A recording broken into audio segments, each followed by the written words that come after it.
আমার গাউসে পাক উনি সাধারণ কোন ওলি? যেই গাউসে পাকের নামটা কেউ যদি উজু ছাড়া নিত, এমন এক সময় ছিল তার শরীর থেকে কল্লাটা অটোমেটিক আলাদা হয়ে যাইত।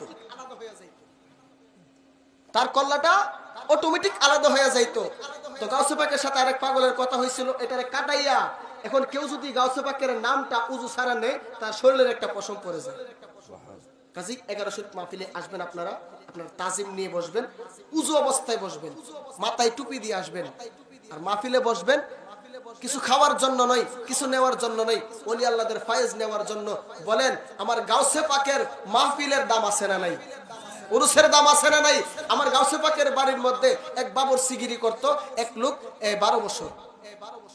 কয় যে জেনতেন লোক আইলে তার অলি বানায় দে, কুতুব বানায় দে, আমার কোনো কিছুই দিছে না। রাত্রেবেলা আমি আর থাকতাম না, জামুগা। রাত্রেবেলা যাওয়ার আগে ডাক দেয়া বলে আল্লাহ দিত, গাউসে পাকের বাড়ির মধ্যে আগুন ধরে যেত। একথা বলার সাথে সাথে গাউসে পাকের বাড়ির গেটের মধ্যে আগুন ধরে গেছে। যেই মাত্র আগুন ধরে গেছে, সে আগুন নিবাইতে হয়েছে। আমার গাউসে পাকের বাড়ির সামনে যখন পড়ছে, গাউসে পাকের সামনে গিয়ে পড়ছে, আগুন নিয়ে যখন যাইতেছে, ডাক দিয়ে বলে পাগলা কি লাগাইছো? হুজুর হ্যাঁ আগুন তো ধরে গেছে। আগুন তো তুই লাগাইছো। আমি তো এমনি বলছিলাম, কিভাবে আগুন লেগে গেছে আমি বলতে পারি না। আমার গাউসে পাক ডাক দিয়া বলে, তোরে যে কোন সময় আল্লাহর ওলি বানায় রাখছি তোর সেই খবর? এক ব্যক্তি ডিম বাঁচতেছে। আমার গাছে পাক ছোট মানুষ ডাক দেখো, যদি ডিমটা না বাঁচতো, ডিমটা থেকে বাচ্চা হইতো, এই বাচ্চা থেকে আবার ডিম হইতো, কতই না ভালো হইতো। ব্যক্তি গটগটায় ডিম বাঁচতেছে, গটগটায় ডিম বাঁচতেছে, আর ওই দিক দিয়ে যখন বাচ্চার কথা বলছে, অটোমেটিক বাজা ডিম থেকে বাচ্চা হইয়া সেউ সেউ করতেছে।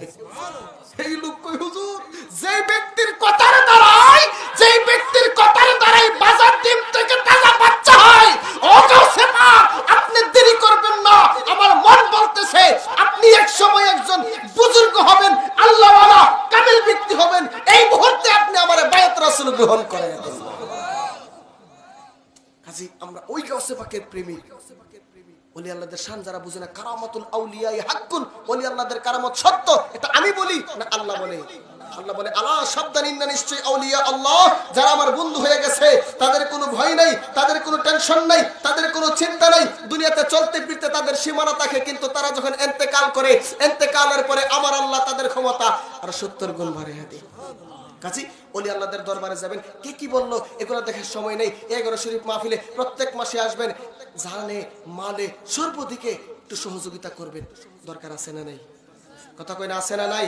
আল্লাহ পাক রব্বুল আলামিন এই গাউসিয়া সিরাজিয়া দরবারকে কবুল করুক, আপনাদের সকলকে কবুল করুক। যাদের অক্লান্ত পরিশ্রমের মাধ্যমে এই মাহফিলটা হয়, তাদের এই পরিশ্রমকে কবুল করুক। উচ্চ সুরে বলেন আমিন।